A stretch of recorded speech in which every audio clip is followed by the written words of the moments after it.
अष्टम स्कंद है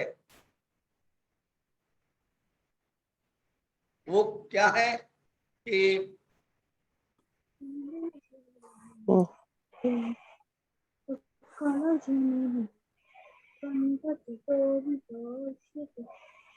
camera T of फिर केला जो अष्टम स्कंद सप्तम अष्टम बाहुद्वय नवम स्कंद नवम जद है वो स्कंद, और जो दसम स्कंद है वो मुखार विंद है। वो दसम स्कंद मुखार विंद। एकादश चक्षु ललाट पटले, एकादश स्कंद जो है वो चक्षु ललाट पटल है। और जो द्वादश स्कंद है वो क्या है ना, शिरोपेति विभाति, भगवान जो मुकुट पहने हुए हैं वो जो सिर है। एवं कृष्ण नाथस्य कृष्णचंद्रस्य भागवतम स्वरूपम च, भागवत के जो स्वरूप है वो जो जानता है अनुभव करता है वो मुक्ति हो जाता है। एवं श्री कृष्णनाथस्य भागवतम स्वरूपम च येन पुंसाम स्मरण नित्यम, स्मरण नित्यम जो भगवान के भागवत स्वरूप को स्मरण करता है वो भुक्तिम मुक्तिम बिंदति, भुक्ति और मुक्ति प्राप्त करता है। तो पंचम स्कंद है क्या है कि स्थानम, ये जो स्थान है उसके बारे में, स्थान का अर्थ क्या है, अधिकरण, जिसमें सब सारा जगत है, अधिष्ठान, वो जो स्थानम है वो वर्णन है। याद है मनु और शत्रुपा के दो बेटे थे और 3 बेटियां थी। देवहूति, देवहूति के बारे में हम लोगों ने देखा था, कर्दम ऋषि, उनसे ही कपिल भगवान जन्म हुए थे। 9 कन्या हुई थी जो 9 ऋषि से विवाह किया। फिर उसके बाद आकुति प्रसूति के बारे में वर्णन था, दक्ष विवाह और ऋषि दक्ष के साथ विवाह। और 2 बेटे में, क्योंकि ज्यादातर गृहस्थ में ना लड़कियों के बारे में निपटा देना पहले ही अच्छा है, इसलिए हमने भी लड़कियों के बारे में पहले निपटा दिया। भागवत में ऐसे ही है, क्योंकि पिता माता जी को चिंता होती है कि लड़की है, जवान लड़की, निपटा दिया। 3 लड़कियां सुंदर विवाह हो गए। अब रहे 2 लड़के, एक है उत्तानपाद, उत्तानपाद के बारे में भी हो गया, और दूसरा है प्रियव्रत। अब प्रियव्रत के बारे में हम लोग देखते हैं पंचम स्कंद में। मनुपुत्र प्रियव्रत बड़े ही तपस्या करते थे। प्रियव्रत, उन्होंने सूर्य को भी अटका देने की शक्ति थी। एक दिन सूर्य चल रहे थे तो बोले नहीं मेरे राज्य में तुम नहीं आ सकते, अटका देते थे। उनके 9 पुत्र थे, आग्नेन्द्र आदि, और उन्होंने पूर्वचिति अप्सरा से विवाह किया था। उसमें 9 पुत्र हुए, और जो 9 पुत्र हुए वो 9 को, ये जो नव वर्ष हम सुनते, ये भारतवर्ष भी अजनाव वर्ष था, तो नव वर्ष वो हुए नाभि, किम पुरुष, हरिवर्ष, इलावृत, रम्यक, हिरण्मय, करु, भद्राश्व, केतुमाला, इस प्रकार के 9 पुत्र थे। उसमें से नाभि बड़े, जो बड़े होते हैं वो राजा बनते। तो नाभि पुत्र माने नाभि ने तपस्या किया और पुत्र की कामना करने के लिए यज्ञ किया, मरु देवी से विवाह किया। उसमें से एक पुत्र हुए जिनका नाम है ऋषभ। स्वामी जी, ये भागवत में इतना राजाओं के बारे में कथा क्यों दे रहे हैं? तो इतिहास में जो राजा है ना, थोड़ा भोग विलास में ज्यादातर, और उन राजाओं के कारण ही अंग्रेज वाले आए, और ये राजाओं के कारण ही मुसलमान आके शासन किया इतिहास के जो युग में। मगर जितने भी भागवत में राजा है सत्ययुग के समय में, बहुत कम है जो भोग किया, उनके बारे में वर्णन नहीं है। नहीं तो सुखदेव कौन है? परम वैरागी। वो परम वैरागी राजाओं के बारे में, भोग के बारे में क्यों बताएंगे?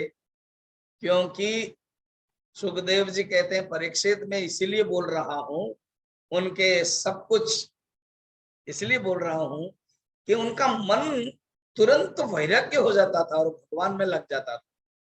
क्या तुम भी राजा हो, तुम्हारा मन नहीं लगेगा? इसीलिए हम लोग सुन रहे राजा के बारे में।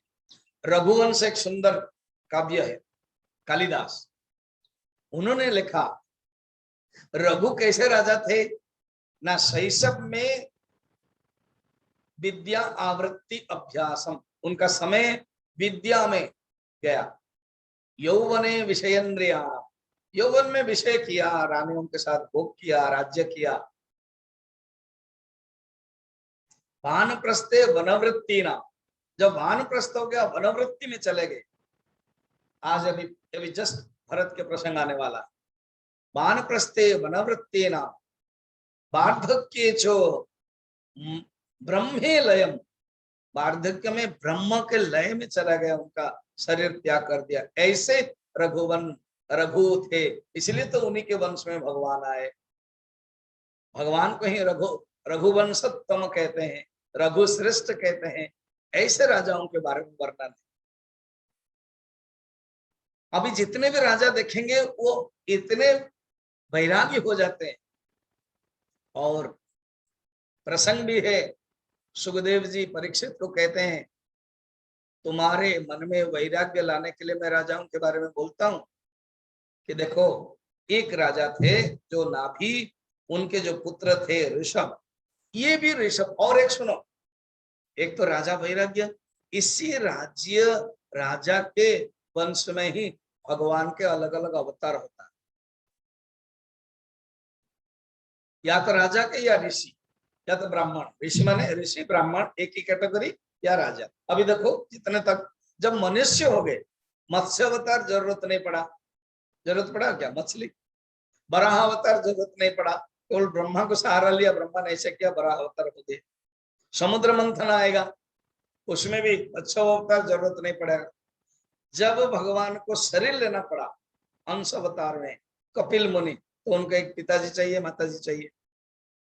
तो कपिल भगवान के लिए कर्दम ऋषि देवहूति, तो देखो ऋषि। फिर अभी जो पृथु, उसमें भी राजा के शरीर से निकले।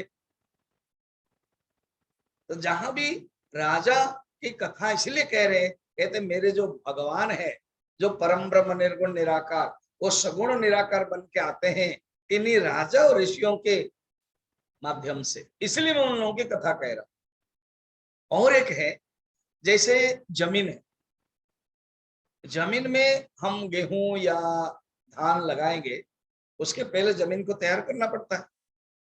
अब हम देखते हैं हमारा आश्रम के पास ही है, जो इधर सामने इधर पीछे, देखते हैं कि अभी ट्रैक्टर आता है, रातों रात काम कर लेता, फिर पानी डाल देते, नेक्स्ट डे देखते हैं तैयार हो गया। बड़ा एक्टिव है। तो जब तक जमीन तैयार नहीं है तो नहीं कर सकते कुछ। तो ये राजाओं के बारे में कह करके हमारे मन रूपक जम्मी चित्त भूमि तैयार करते हैं सुखदेव जी महाराज।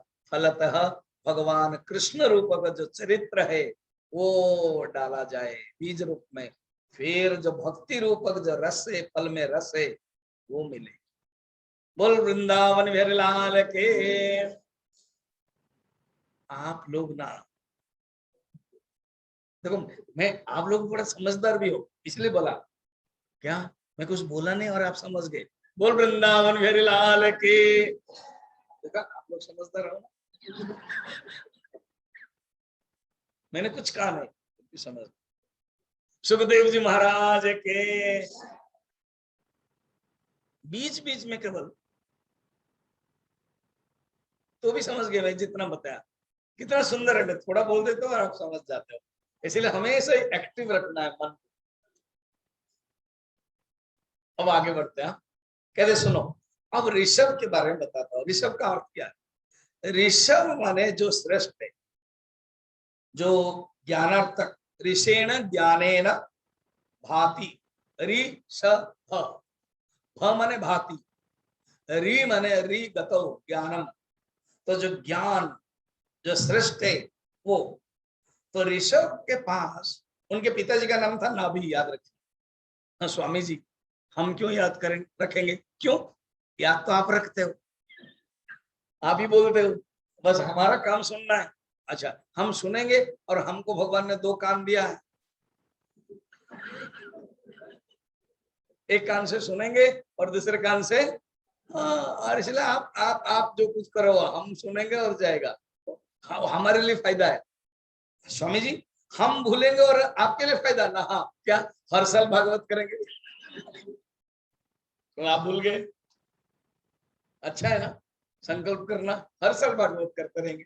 कभी मैं अम्मा को बता रहा था, शशि अम्मा को एंड पुष्पा अम्मा को, चलो एक बार वृंदावन में करेंगे, एक बार हरिद्वार में करेंगे, एक बार द्वारका में करेंगे, एक बार मथुरा में करेंगे।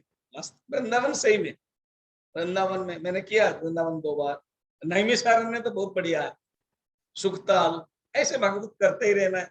स्वामी जी हम नहीं जा पाएंगे, ओके यही ही सुखताल बनाओ, इसी को ही नैमिषारण्य बनाओ, इसी को ही मथुरा वृंदावन बनाओ। मन जहां रहता है वही सब कुछ है, जहां मन लग जाता है। आगे बढ़िए। ऋषभ जो भगवान है वो अवतार, अंश अवतार, वो इतनी शक्ति थी, उनके राज्य में बारिश नहीं हुई, अकाल पड़ गया। तो पिताजी जो राजा है नाभि, वो बड़े चिंतित हुए। कोई भी जो अच्छे पुत्र होते हैं ना, वो जान लेते हैं पिताजी के जो चिंतित है, चिंता है, पिताजी क्या हुआ ना, देखो बेटा बारिश नहीं हो रही, बारिश नहीं होगी तो फसल नहीं होगा, फिर लोग अकाल में मर जाएंगे। पिताजी मैं कुछ करूं? तुम क्या करोगे ना, मैं इंद्र को बुलाता हूँ। तो इंद्र को बुला करके कहा कि बारिश अभी तुरंत करो। इंद्र का क्या तुम्हारी बात को मैं मान लूंगा? तो इंद्र ऐसे भी अहंकारी है, इंद्र ऐसे भी अभिमानी है, जितने भी पुराणों में देखना, सीरियल में देखना, वो इंद्र का गड़बड़ है। तो भगवान ने अपने, ये तो भगवान का अवतार है, उन्होंने किया क्या किया, अपने शक्ति से वो शक्ति दिया और बारिश जबरदस्त कराया। तो इंद्र ने सोचा कि मैं ही बारिश का तो ये हूँ, अथॉरिटी हूँ, मगर ये कैसे कर लेते हैं? तो बारिश को जो वरुण है उनको पकड़ा, तो बोले भगवान आप तो डायरेक्ट बॉस है ना, हाँ वो तो मेन बॉस है, वो जो मेन बॉस है वो बिग बॉस है, फिल्म वाला नहीं, वो जो सीरियल वाला नहीं, वो बिग बॉस है। कौन है आप जानते नहीं हो, ये भगवान का अवतार है। तब इंद्र माना, माफी मांगी और कहा कि भगवान मैं नहीं जानता था, मैं आपको साधारण युवक समझा, राजकुमार समझा, युवराज समझा, आप भगवान का अंश अवतार है। मेरी एक बेटी है, खुश करने के लिए बेस्ट उपाय है, मेरी एक बेटी है, आप विवाह करेंगे? ठीक है। तो उनकी बेटी का नाम था जयंती, तो जयंती से विवाह किया। अब भगवान के तो अवतार है, अंश अवतार, भगवान अपनी इच्छा से आते हैं कुछ करने के लिए, तो सोचा कि मैं बहुत कुछ धर्म स्थापना करूं। देखो ओनली राम या कृष्ण ने धर्म स्थापना नहीं किया, सब अवतार अपने अपने ढंग से किया है। जैसे अभी मत्स्य अवतार है, उन्होंने मत्स्य पुराण दिया, मैंने लिया था मत्स्य पुराण अभी अंडमान कैंप में, 2 कैंप किया, एक बार में मत्स्य पुराण लिया और सेकंड कैंप में वराह पुराण माने मत्स्य अवतार। तो इसलिए कि अंडमान पानी है, तो पानी से कनेक्टेड कथा कौन सी, तो पानी से कनेक्टेड ये ही है, ठीक है ना, तो मत्स्य पुराण है। तो यहाँ पर भगवान जहां भी आते उपदेश देते, उन्होंने सोचा कि मुझे उपदेश देना है। First charity begins at home, तो इसलिए 100 बच्चे उत्पन्न किया। तो ऋषभ भगवान के, अब कोई दूसरे बच्चे को हमारे गुरुजी बड़ा सुंदर बोलते हैं, बॉम्बे में जब आते हैं, सिद्धवाड़ी में जब आते हैं, ब्रह्मचारियों को देखते हैं, सब बच्चे लोग माने माँ लोग आते हैं, बेटा को कितना सुंदर है, बहुत ही यंग लड़का है, फिर भी ब्रह्मचारी बन गया, बहुत ही अच्छा बेटा, मेरा जो बेटा है ना शराब पीने लगा है, तुम तो बढ़िया, बहुत अच्छा बहुत अच्छा। तो हमारे गुरुजी बोलते हैं मम्मी अम्मा अगर बहुत अच्छा है छोटा बेटा को भेज दो। तो कहते नहीं स्वामी जी, दूसरे के बच्चे ब्रह्मचारी होना अच्छा लगता है ना। तो इसीलिए ऋषभ भगवान ने सोचा दूसरे के बच्चे को मैं प्रवचन दूं, ज्ञान दूं, कोई आए ना आए, अपने ही बच्चे 100 बच्चे सबको ज्ञान दिया। उसमें से जो बड़ा है ना, वो बड़ा का नाम है भरत। भरत है।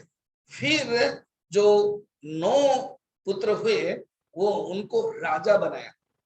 कुशावर्त, ईलावर्त, ब्रह्मावर्त, मलयकेतु, भद्रसेन, इष्टदष्ट, विदर्भ, कीकट, ऐसे सब नाम है। उन्हीं के नाम से राज्य बन गया, देश 9 हो गए। और 9 को तो क्या कहना है, एकादश स्कंद में आएगा। नव मुनि है, नव नव मुनि वो है जो यदु राजा, निमि राजा और यम मुनि संवाद है।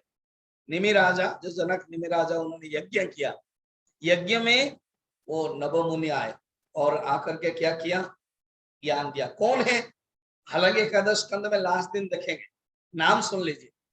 वो है कवि, हरि, अंतरिक्ष, प्रबुद्ध, पिप्पलायन, अभिहोत्र, द्रुमिल, चमस, करभाजन, ये नवमुनि। कितने हो गए, गिनना आपका काम। 1, 9 और 9 कितने हुए, 19 ना 20? स्वामी जी 19-20 फर्क नहीं पड़ता है, 19 हो गया। अब कितने बचे, 81। उनको तो बोलना ही पड़ेगा, यजमान है ना।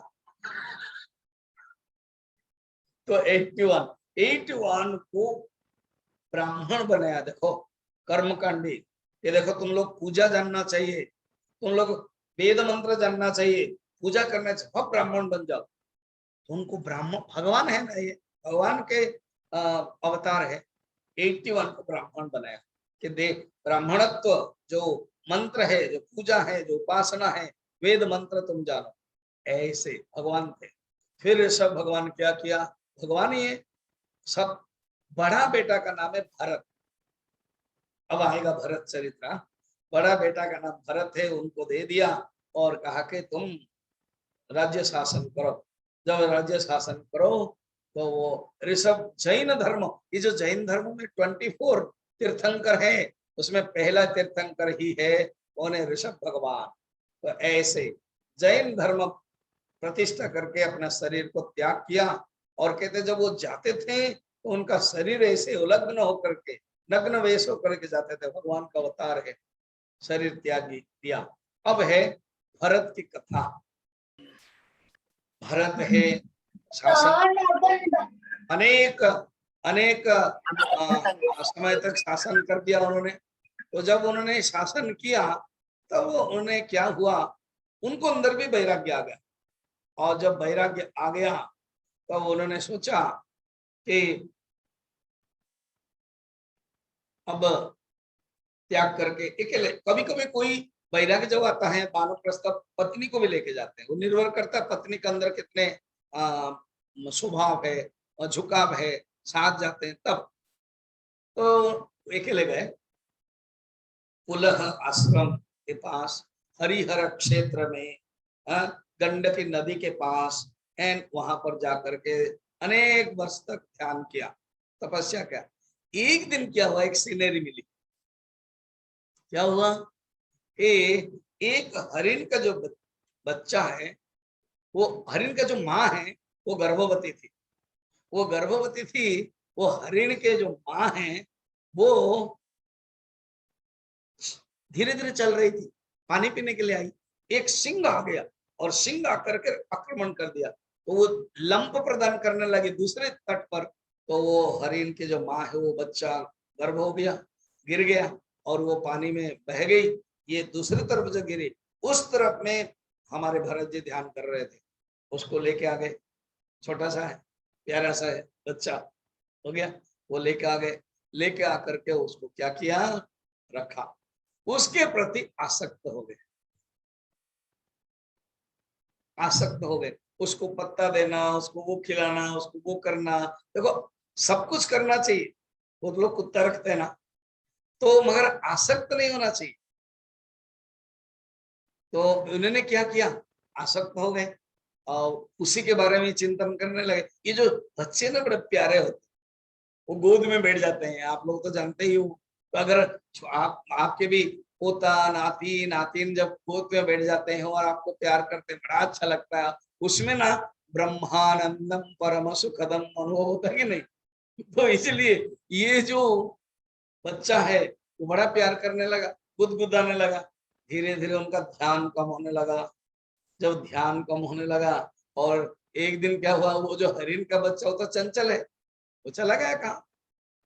जब कहीं चला गया, उन वो दुखी होने लगे, ढूंढने लगे, तुम कहाँ गए, तुम्हारे लिए हम पत्ता लेके आए, तुम्हारे लिए हम सब व्यवस्था करके आए, तुम कहाँ गए, बताओ। तो उन्होंने ध्यान करते करते उसी के बारे में चिंतन करते शरीर त्याग हो गया।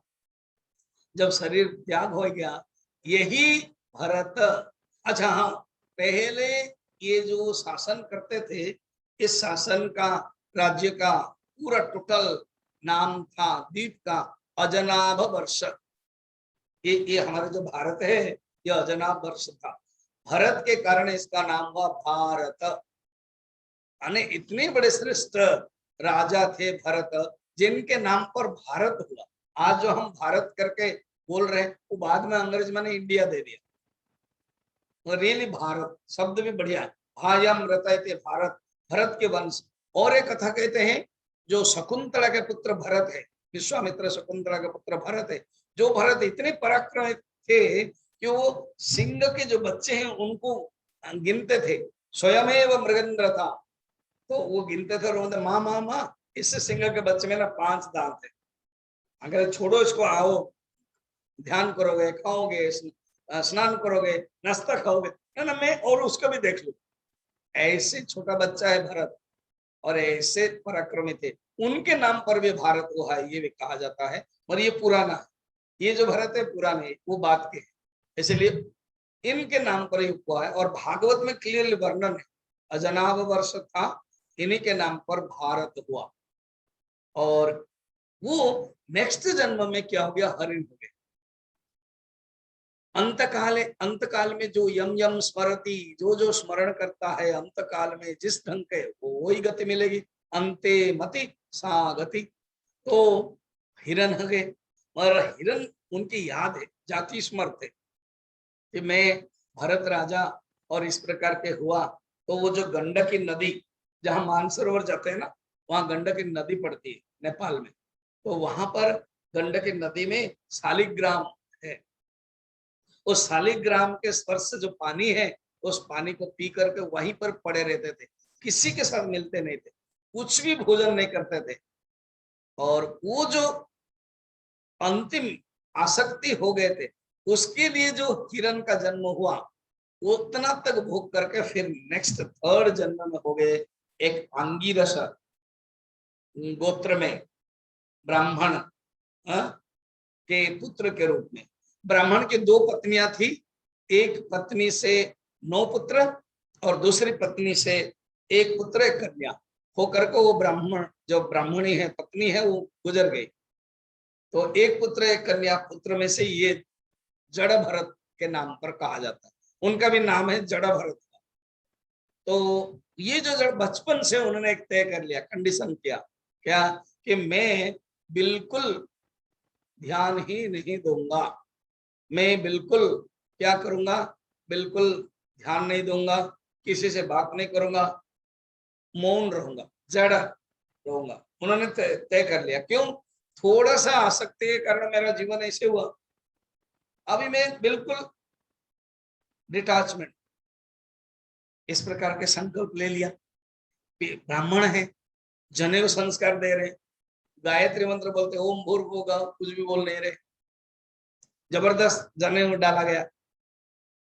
काम करने के लिए बोल रहे, भेजने के लिए वेधशाला पाठशाला गए नहीं, कुछ नहीं किया।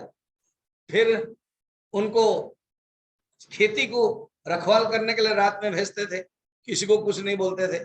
तो एक दिन घर से विताड़ित कर लिया भाई लोगों ने, ये रह के कुछ फायदा नहीं इसको। ये जंगल में जा रहे थे, उसी समय क्या हुआ, एक जो जंगल के जो सवर लोग हैं, हिल लोग हैं, उनको एक बलि देना था, एक मनुष्य को ढूंढना था। बोले ये तो हट्टा कट्टा है, बड़ा सुंदर है, गोरा शरीर है, ब्राह्मण का लड़का है, बदन खुला है, तो बोले इसको ले लेते। इसको लेकर के तो स्नान करवाया, फूल दिलवाया, भोजन करवाया। वो तो डिसाइड कर लिया था, कुछ भी नहीं बोलू, जो भी होगा पूर्ण समर्पण भगवान। बैठा दिया गया, बोले झुको, झुक गए। माँ है, दुर्गा माँ के, काली की मूर्ति है, झुक गए। खड़ग से मारी रहे थे, माँ दुर्गा प्रकट हो गए और उनको भगाया। भरत, जड़ भरत ऐसे थे, माँ को थैंक यू भी बोले ही नहीं, क्योंकि कुछ थैंक यू बोल दूंगा ये प्यार करेंगे फिर गड़बड़ हो जाएगा, नथिंग। वापस आए, वहां बैठे थे एक जंगल के पेड़ के नीचे। इसमें क्या हुआ सीन देखिए। सिंधु, सिंधु माने हमारा पंजाब, सिंधु, तो सिंधु नरेश रघुरा, सौवीरी नरेश रघुरा, उनके मन में था कि मैं ज्ञान प्राप्त करूंगा कहा, न गंगा सागर जाऊंगा, कपिल भगवान, वही जो कपिल मुनि, कपिल जो भगवान है उनके पास, वो पालकी में जा रहे थे। 4 पालकी की जरूरत होता है, एक की तबीयत खराब हो गया, बुखार, तो कैसे करेंगे, वो जा नहीं पा रहा। राजा ने कहा एक काम करो, कोई जंगल में कोई एक सबर भील मिलेगा, उसको पकड़ो। तो लोगों ने देखा कि ये बैठा हुआ है, बोले ये बैठा है, बुलाओ उसको। बोले इधर आओ, पकड़ो ये पालकी बाहर। उन्होंने पकड़ने लगे, तो ये चल नहीं पा रहे, आदत भी नहीं है। द्वितीय तो क्या है कि चिंटी देख रहे, कोई नीचे तो नहीं है, कोई आंट नहीं है, कोई कीड़ा नहीं है, उसको देख के चल रहे, तो बाहर बैलेंस नहीं हो रहा। तो राजा ने डांटने लगे, खाम खा शरीर को ढो रहे हो। तो एक ही वाक्य निकला, उनको पता था ये लास्ट है जीवन। आपने ठीक ही कहा, हम शरीर को ढोते हैं, शरीर मेरा नहीं है, शरीर के अंदर मैं हूं, शरीर से मैं अलग हूं। तो वो बोले कि कौन है, तुरंत उठ करके प्रणाम किया, आप है कौन। तब उन्होंने, आप तो मैं जिस गुरु के पास जा रहा हूं वो तो नहीं है, फिर आप है कौन, दत्तात्रेय तो नहीं है। तो देन सुना, तुमने सुना है भारत के एक राजा थे भरत, अहम पुरा भरत नाम राजा, मैं भरत नामक राजा, क्योंकि ये तो छोटा सा राज्य का ही राजा थे ना, सिंधु नरेश, मगर ये तो राजा भरत अजनाब वर्ष के थे और ज्ञानी थे। तब उनसे सुना, हवा अटवी, अटवी माने जंगल, हव माने संसार, संसार रूपक जंगल में 6 डाकू शत्रु होते, काम क्रोध लोभ मोह मद मात्सर्य, इससे तुम पार पाने के लिए व्यवस्था करो, ज्ञान प्राप्त करो। तो ज्ञान उपदेश दिया। इसी के साथ हम आगे बढ़ते हैं। अब षष्ठ स्कंद, षष्ठ स्कंद में जो प्रसंग है वो क्या है वो देखते हैं। उसमें नाम महिमा, षष्ठ स्कंद में नाम महिमा है, इसलिए उस नाम को हम लोग देखते हैं। हम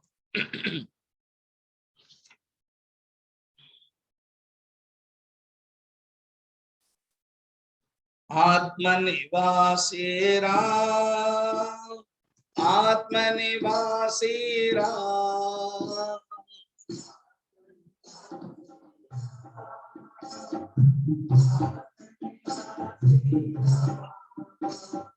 दशरथ नंदन राम जय जय, जानकी जीवन राम।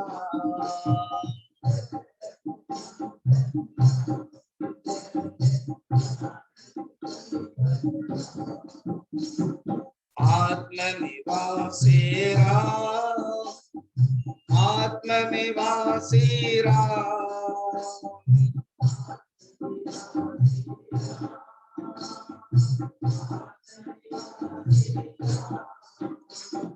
दशरथ नंदन राम जय जय जानकी जीवन राम।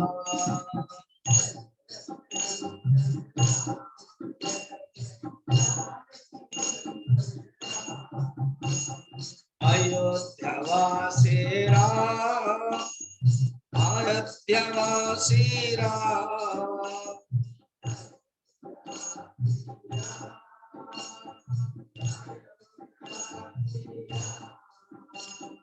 दशरथ नंदन राम जय जय जानकी जीवन राम।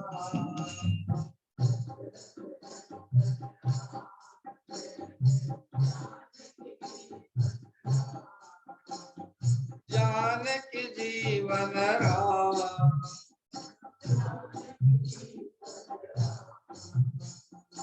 बोल वृंदावन बिहारी लाल की, सियावर रामचंद्र की। षष्ठ स्कंद है। षष्ठ क्या ना, हृदयम। आपको याद है मैंने बताया था, पादोद्वयम प्रथमम द्वितीयम।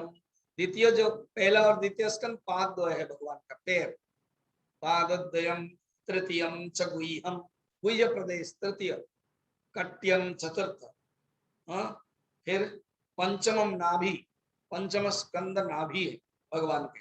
षष्टम हृदयम, हृदय है षष्ठ, ठीक है। और सप्तमम अष्टमम बाहुद्वयम, भगवान के बाहु है। तो अभी षष्ठ जो हृदय है, हृदय में क्या है ना, हृदय में नाम और रूप होना चाहिए। रूप में पहले तो रूप होता है सगुण साकार, उसको अंदर रखना। जैसे आप मंदिर जाते हो, बद्रीनाथ हो, कोई भी मंदिर जाते हो, गुरुद्वारा भी जाते हो, तो जरूर जाकर के आपकी आंख बंद हो जाती थी, मत्था टेकते हो, आंख बंद हो जाती है ना। क्यों? वो भगवान को हम अंदर देखना चाहते हैं, वो भगवान को हम अंदर रखना चाहते हैं। वो अंदर अनुभव करेंगे, देखेंगे बाहर और अनुभव करेंगे अंदर। तो ये रूप वर्णना। फिर नाम, भगवान का नाम, भगवान का नाम लेते। तो नाम महिमा 3 अध्याय में, ये टोटल अध्याय है यहाँ पर 19 अध्याय, 19। उसमें से 3 अध्याय नाम महिमा, फिर 14 अध्याय रूप महिमा, वो जो गुरु बृहस्पति आदि सब बारे में वर्णन है। और 2 अध्याय अर्चना महिमा, पूजा का एक उपासना का नियम है अर्चना महिमा, इस प्रकार के है। अब सुखदेव जी कहते हैं, प्रश्न पूछते हैं परीक्षित। क्या पूछते हैं कि गुरुदेव, ये जो मनुष्य कर्म करता है, पुण्य कर्म करता है, अच्छा कर्म करता है, फिर भी प्रायश्चित भी करता है, फिर तुरंत पाप कैसे कर लेता है? तो कहते ये जो उत्तर देते हैं सुखदेव जी कि जैसे हाथी स्नान करता है बढ़िया से, फिर आता है, अपना जो धूल है सूंड में लेकर के फिर अपने शरीर में लगा देता है, ऐसे ही मनुष्य करता है। इसलिए सबसे इससे मुक्त होने का उपाय भगवान का नाम। परीक्षित, तुम्हारे लिए 7 दिन है, 7 दिन से 3 दिन गया, अभी भी भगवान का नाम लो, नाम से मुक्त हो जाओगे। तो नाम से तुम मुक्त हो जाओगे। और तुम ऐसे एक अजामिल के प्रसंग बोल रहे हैं, बड़ा सुंदर है। उसने नाम महिमा, नाम के प्रभाव से, नाम के ग्लोरी से किस प्रकार के मुक्त हुए थे, कथा कह रहे हैं। उस कथा को देखते हैं। और ये जो साधना है, साधना जब मनुष्य करता है, साधक करता है, भक्त, तो हम लोग सप्तम स्कंद में अभी लास्ट के समय में 9 प्रकार के साधना देखेंगे। प्रहलाद कहते हैं, श्रवणम कीर्तनम विष्णु स्मरणम पाद सेवनम अर्चनम बंदनम दास्यम सख्यम आत्मनिवेदनम। अब यहाँ पर 9 प्रकार के साधना एक दूसरे ढंग से बता रहे हैं। ये प्राय इसको लोग नहीं जानते, मगर कहते हैं सुनो 9 प्रकार के साधना। तपस्या ब्रह्मचर्येण शमेन च दमेन च त्यागेन त्यागेन सत्य शौचाभ्याम यमेन नियमेन च। कहते 9 प्रकार के क्वालिटीज, 9 प्रकार के वैल्यू, 9 प्रकार के मूल्य है। क्या? तपस्या 1, 2 ब्रह्मचर्य कंट्रोल, 3 सम मन कंट्रोल, दम इंद्रिय कंट्रोल, 4 हो गया।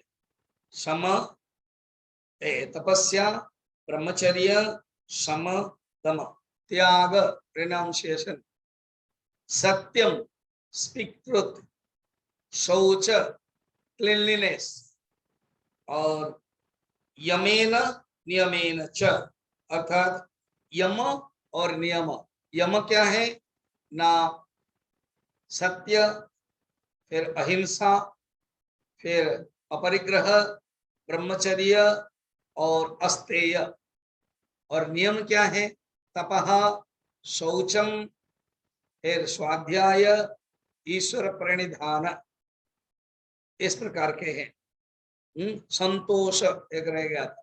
तपः, शौचम, संतोष, ईश्वर प्रणिधान, स्वाध्याय, इस प्रकार के नियम, ये क्वालिटीज। ऐसे तुम करोगे, भक्ति से भगवान को प्राप्त करोगे। अब सुखदेव जी कहते हैं परीक्षित सुनो, मनुष्य खराब होता है अपने पाप के कारण, अपने ही पाप के कारण वो नष्ट होता है। तो एक सुंदर नीति श्लोक है। क्या? व्यवहार में जब रहते हैं, अलग अलग का दोष आता है उसके पास। जब बच्चा जन्म होता है, किससे किससे दोष होता है? एक सुंदर है, कहते हैं आत्मदोषात दरिद्रता। ये आत्मदोष, अपने दोष में वो दुखी होता है। दरिद्रता माने केवल संपत्ति से दरिद्र नहीं है, दुखी रहता है। दुखी का कारण और कोई नहीं है, खुद। You have no problem, you are the problem, जैसे गुरु जी कहते हैं। आत्मदोषात दरिद्रता। फिर मातृदोषेण दुश्शीला, अगर बेटा या बेटी दुश्शीला है, दुश्चरित्र है, शीलता नहीं है, तो जानना माँ के कारण है। माँ के कारण माँ का ही संस्कार मिलता है। Charity begins at home. तो माँ के संस्कार अगर ठीक नहीं है तो वो क्या हो जाता है? दुश्शीला। पितृदोषेण मूर्खता, अगर मूर्ख बना हुआ है, अनएजुकेटेड है, पितृदोष, पिता ने ट्रेनिंग नहीं दिया, पिता ने स्कूल नहीं भेजा, पिता ने बड़े बड़े स्कूल नहीं भेजा, तने ने जरूरत नहीं, चुपचाप रहो यहाँ। तो पितृदोषेण मूर्खता, मातृदेशेण दुश्चरित्र दुश्शील, फिर वंशदोषेण कार्पण्य, अगर कुछ देने के लिए चाहता ही नहीं है, लोभी है, हाथ पकड़ में जाता ही नहीं, और जाता है तो गड़बड़ होता है। डोनेशन देना बड़ा मुश्किल है।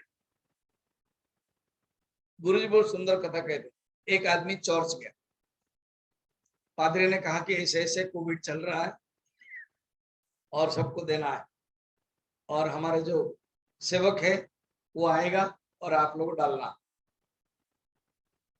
ठीक है? और सब लोग आंख बंद कर देना, क्योंकि कोई किसी का देखना नहीं चाहिए। वो थोड़ा गजब टाइप के नियम करने लगे। तो अभी सबके बंद दिए। एक आदमी जो लास्ट में बैठा था, कभी नहीं देता था, आज आया है, कुछ मीटिंग है, बुलाया गया है, तो उसने कहा कि कितना दो? संकल्प किया 1000 दो। तो उसने पॉकेट में हाथ रखा, तो देखा कि 2000 रुपए है। नहीं, वो तो मैंने संकल्प 1000 किया है, कैसे 2000 दे दो? तो नहीं। फिर उसने देखा 500 है कि नहीं, उसने ऐसे ही करा, हाँ 500 है। तो बोले नहीं, फिर 500 तो 2 देना पड़ेगा, एक ही देने से काफी होता है ना, तो इसलिए 500 निकला। फिर उसके बाद सोचा 500 और भी है क्या ना, हाँ हाँ 100 है, तो 100 निकाला। संकल्प किया था 1000 के लिए, हाँ उसके पास 2000, उसने दिया नहीं। अब यहाँ घूमते घूमते 100 तक आ गया। फिर उसके बाद उसने कहा कि पादरी ने तो बढ़िया सिस्टम किया है ना, क्या आंख बंद करने के लिए कहा है, मैं दूं या न दूं कोई तो देख नहीं रहा है, इसलिए ऐसा करता हूँ, नहीं देता हूँ करके वो खाली हाथ आया। फिर कहा नियम के अनुसार एक्शन तो होना चाहिए कि हाथ गया, पादरी भी देख सकते हैं। इसलिए उसने क्या किया, हाथ डाला। जब बोला कि हाथ डाला और सोचा जब मौका मिला है छोड़ो की, वहां से लेके आ गया। ये होता है मनुष्य का मन। और एक गांव में, एक घर में, जैसे कल हम देखा था कि ये ये जो भूत था, प्रेत था, धुंधुकारी, तो ऐसे ही एक घर में प्रेत रहेगा तो जाते ही नहीं था। ये गोकर्ण भी नहीं कर पाते थे। तो एक स्वामी जी के पास गए। स्वामी जी, एक प्रेत नहीं जाता है ना, वो मेरे आदत है ना, क्या मैं ऐसे करूंगा वो चला जाएगा, चिंता मत करो ना। कैसे ना, मैं बताऊंगा ना, चिंता मत करो। तो नेक्स्ट डे जब सवेरे हुआ, सचमुच प्रेत गया। तो बोले कि आप क्या किया? वेरी सिंपल, क्या डोनेशन रिसिप्ट बुक लेके गया था और पूछा, प्रेत तुम कितने रुपीस दोगे? बस वो भाग गया। वंश दोषेण कार्पण्यता, वंश के दोष से मनुष्य कंजूस बन जाता है, और आत्म दोषेण, आत्म दोष में दुखी हो जाता है, दरिद्रता, दुखी। तो सुखदेव जी कहते हैं, देखो अपने ही दोष से पंडित होने पर भी, अजामिल एक ब्राह्मण का लड़का था, कहानी, अजामिल एक ब्राह्मण का लड़का था, अपने ही दोष से हालत क्या बनाया था। देखो, शराब पीता था, मांस खाता था, कुसंग करता था, और वो कहाँ का रहने वाला? कान्यकुब्ज, कनौज, कान्यकुब्ज कनौज के रहने वाला, कानपुर, वहां का रहने वाला था। तो एक दिन क्या हुआ, पिताजी भी बड़े ब्राह्मण थे और पैसा बहुत था, किसी को धार उधार दिया था, किसको दिया था ऋण। तो लगे इतना तो काम करो, पैसा कलेक्शन करके लाओ। तो लाता था, चोरी कर लेता था। एक दिन एक वेश्यालय हो गया, वहां के आसपास पैसा मांगना था। तो एक वेश्या के घर के दरवाजा खुला था, और उसने, सुखदेव जी बोल रहे, सुनो ध्यान से सुनो, मन जो विषय है, वो विषय को देखने पर भी मन के अंदर पाप आ जाता है। तो एक वेश्या के साथ एक शराबी पुरुष खराब में लिप्त था, इसके मन में आ गया। तो वहां से गया, पास किया, पैसा कलेक्शन किया, फिर उसी रास्ते में आया तो देखे वो जो शराबी पुरुष नहीं है, वेश्या केवल बैठी हुई है। तो उसने सोचा कि मैं अंदर जाऊं। वो अंदर गया, जितना पैसा कलेक्शन किया था ना, सब दे दिया, और कहा मैं रोज आऊंगा और तुम किसी को मत बुलाओ, मैं ही भोग करूंगा तुझे। फिर ले आया, रोज देता था, और छोड़ दिया अपने घर, शादी भी की थी, अपनी पत्नी को छोड़ दिया, यहीं पर रहने लगा। उसको कहा कि तुम वेश्यावृत्ति छोड़ दो, मेरे पास बहुत संपत्ति है। इसी बीच में पिताजी मर गए, तो लाले लाल हो गया ये, अपनी पत्नी को छोड़कर सब संपत्ति लेकर के इसके पास दिया। वैराग्यवशतः जो वेश्या है वो चेंज हो गया, हो गई थी, मगर ये जो अजामिल है वो ज्यादा दुर्दांत हो गया, चोरी करने लगा। पैसा तो बिना कुछ करके खा करके बैठे हो तो खत्म हो जाएगा, तो इसलिए धीरे धीरे जब खत्म हुआ, चोरी करने लगा। इसलिए अजामिल दस्यु बना, डाकू। उसी गांव में प्रसिद्ध हो गए डाकू के नाम पर। रात में हो जाता था, कुसंग के साथ वो चोरी करता था, मगर वेश्या के अंदर परिवर्तन हो गया था। उसी के जो एक पुत्र है, कहते हैं वो नारायण था रखा, और नारायण नारायण कहा मुक्त हो गया। बस इतनी कथा आप जानते हो। इसके अंदर जो इनेंद्र कथा है बहुत ही सुंदर है। क्या इनेंद्र कथा है, सुनिए। कहीं ना कहीं अच्छा संस्कार होगा तभी परिवर्तन होता है, किसी के द्वारा भी, पत्नी के द्वारा हो, पुत्र के द्वारा हो, अपने ही। तो एक संत ये श्रावण महीना में आए, एक ऋषि, एक साधु, उन्होंने सोचा किसी ब्राह्मण के घर में रात में रुकना है। तो बच्चे लोग खेल रहे थे, पूछा कोई ब्राह्मण के घर है? तो एक बच्चे को मजाक सूझा, उसने कहा कि ये जो अजामिल है ना, वो ब्राह्मण के घर है, वो वाला।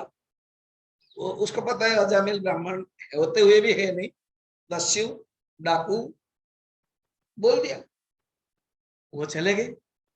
वो जो पत्नी बनी हुई वेश्या, वो तो अभी छोड़ दी, इसलिए पत्नी कहा कि ये अजामिल का घर है। साधु को देख करके उसके अंदर तो वैराग्य आ गया था, ना आप आइए, ना मैं रात में रुक सकता हूँ, ना जरूर। तो उनके पास तो बहुत धन संपत्ति थी, गेस्ट रूम था एक बगीचा के पास, तो उन्होंने दे दिया। और साधु ने कहा कि देखो मुझे रात्रि भोजन दो। इन्होंने क्या कि नहीं, माफ करें, हम भोजन आपको नहीं बना सकते हैं, दाल चावल सब्जी हम दे देते हैं, जिस कमरे में आप है सब व्यवस्था है।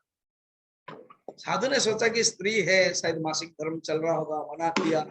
मगर ये इसीलिए वो मना किया कि, पढ़ा लगने से तो ये मना इसीलिए किया कि मैं तो खराब हूं, वेश्या हूं, क्यों कुसंस्कार मैं दूं, और मुझे पाप लगेगा। उन्होंने दिया।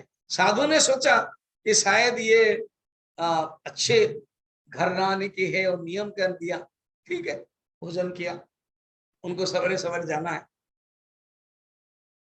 तो अजामिल आया। वो अजामिल ना रात में ड्यूटी करता था, क्यों, क्यों चोर था ना, और मुंह सुखा के आया।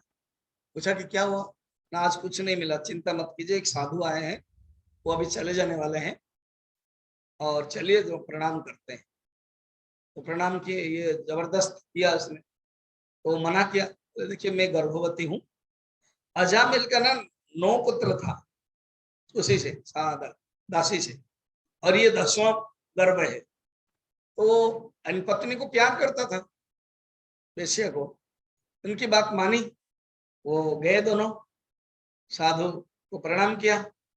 साधु ने कहा कि मैं जा रहा हूं, जो दक्षिणा देना है दे दो। तो अजामिल तो ऐसे तो रात में कुछ मिला नहीं था उसको, उसने गुस्से में कहा कि बाबा जी मैं आपसे कुछ छीन नहीं रहा हूं, ये मेरी दक्षिणा समझो। तो पत्नी ने कहा कि नहीं नहीं, तो उन्होंने कुछ दक्षिणा दिया।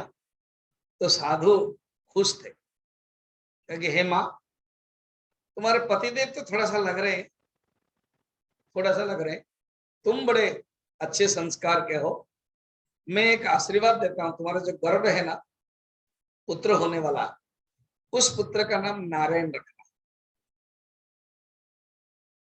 तो इसने कहा इसमें रखने से फायदा क्या, रखना नारायण।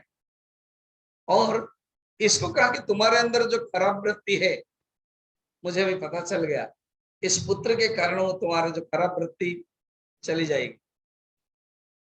वो समझा नहीं, साधु की कृपा है, संत की कृपा है, अव्यर्थ है, कह के चले गए। उसने मान रखने के लिए पत्नी तो ही नाम देना, बच्चा जब हुआ नारायण नारायण, ये भी बुलाने लगा, नारायण पानी लाओ, नारायण पानी दो, नारायण मेरा डंडा कहाँ है, बुढ़ा हो गया था, 80 ईयर्स हो गया था नारायण। तो हमेशा ही नारायण नारायण नारायण। जब अंतिम समय में हुआ, यमराज लोग आ गए, तो नारायण नारायण जब बोलने लगा, इसकी आइडिया एटीट्यूड क्या है, किसके लिए कर रहा है, अपने बेटे के लिए। मगर जो नारायण बोलने लगे तो विष्णु दूत आ गए, और इधर 2 दूत ऊपर है, डायलॉग चल रहा है गैलरी में। यमराज, यमदूत बोलते हम लेने वाले इसको, वो हमारा पार्टी के आदमी है। पार्षद कहते हैं नहीं नहीं नहीं नहीं, इसने लास्ट में नारायण कहा है, हम लेंगे, ये तुम ले ही नहीं सकते हो। अंत काल में जो भगवान का नाम लिया, तो नहीं नहीं ले सकते, पावरफुल थे ये। तो यमदूत जाकर के बोल रहे हैं, पूछ रहे हैं यमराज को। यमराज कहते ठीक ही किया, सुनो मेरा भी एक लिमिटेशन है, मैं कहाँ जाऊं और कहाँ ना जाऊं। जहां भक्त लोग होते हैं ना, वहां मैं नहीं जा सकता, और इसलिए तुम भी मत जाओ।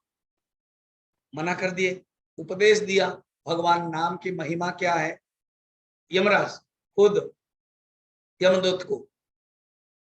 अब इनके क्या, बस कथा लोग सोचते हैं नारायण नारायण बोल दिया मुक्त हो गया, नहीं नहीं, कोई प्रोसेस है। वो डर मार के जब नारायण कहा, वो विष्णुदूत आए, वहां जो यमदूत के डायलॉग है, भगवान की महिमा, भगवान नाम की महिमा, उसने श्रवण किया, उसका अंतःकरण शुद्ध हो गया। तब त्याग करके वो चल पड़ा हरिद्वार के तरफ। ये लिखा हुआ है भागवत। ऑल एंड सडन मुक्ति नहीं हुआ, याद रखना। नारायण ने बोला और तुरंत मुक्ति हुआ, नहीं, वही नहीं है। वो गया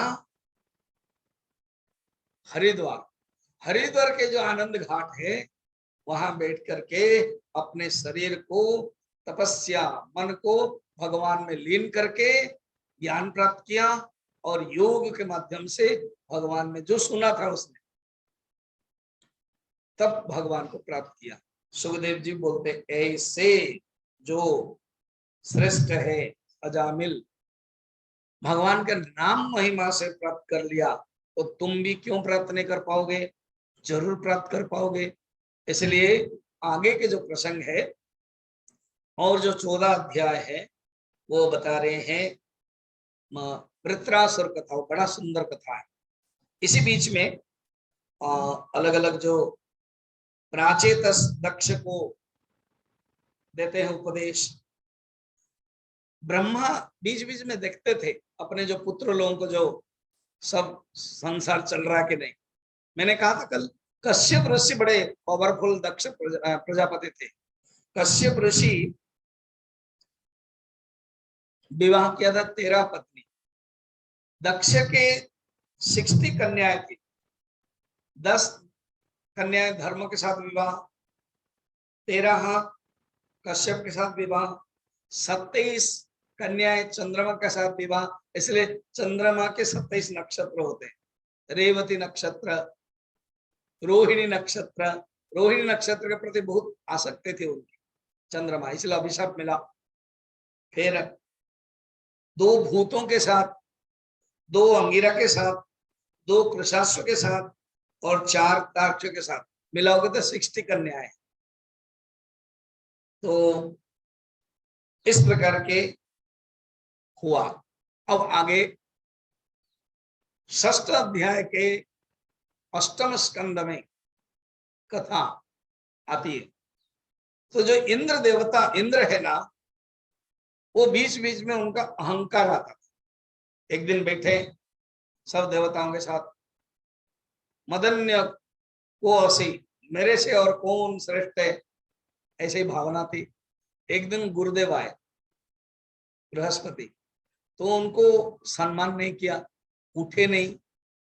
तो बृहस्पति ने सोचा कि ऐसे राजा के पास रहना नहीं चाहिए, तो वो छोड़ दिया। जो गुरु पद है ना, वो छोड़ दिया, चले गए वो। अब खाली रहना नहीं चाहिए, कोई ना कोई तो गुरु, देवता के गुरु कौन बनेगा, मुश्किल है। ढूंढने लगे। तो जब ढूंढने लगे तब क्या हुआ, एक विश्वरूप, उनके पिताजी ऋषि है और माँ असुर कुल के थे, असुर कन्या के थे, इसलिए उनके पास 3 मुंह था। वो एक मुंह में सोमरस पीते थे, दूसरा मुंह में सूरा पीते थे, तीसरा में अन्न खाते थे। इसलिए उनको कहा जाता था कि वो सूरा पीत, अन्न पीत, सोम पीत। उनको बुलाया कि आप आइए। उन्होंने कहा कि देखो, मेरे पिता तो ऋषि है और मेरी माँ कन्या राक्षसी के, तो आप लोग का तो राक्षस और देवता को तो विरोध है, तो आप मुझे गुरु कैसे स्वीकार करोगे? अगर नहीं, चिंता नहीं है, पिता तो ऋषि है ना, चल जाएगा, आप आइए। पोस्टिंग तो मिल गया, अपॉइंटमेंट। वो यज्ञ करेंगे देवताओं के लिए, अग्नय स्वाहा, इंद्रय स्वाहा। वो बीच बीच में बिना मंत्र में बोल करके असुर कुल को भी देते थे। तो इंद्र को पता चला, इंद्र गुस्से में काट दिया। अब एक तो गुरु नहीं है, गुरुरा इंद्र, फिर दूसरा है जो भी है ब्राह्मण है, गुरु है, ऋषि के पुत्र है, ब्रह्म हत्या हुई, उसको कैसे करें? तो उन्होंने इंद्र तपस्या करने के लिए गए। इधर क्या हुआ, विश्व रूप के एक दूसरा पुत्र था त्वष्टा, वो ऋषि त्वष्टा पुत्र तपस्वी था, ऋषि था। उसने कहा कि मैं इंद्र को मारने के लिए एक यज्ञ करूंगा। तो यज्ञ किया, और यज्ञ में उसने क्या बोला कि इंद्र शत्रु विवर्धस्व, माने इंद्र के शत्रु उत्पन्न हो।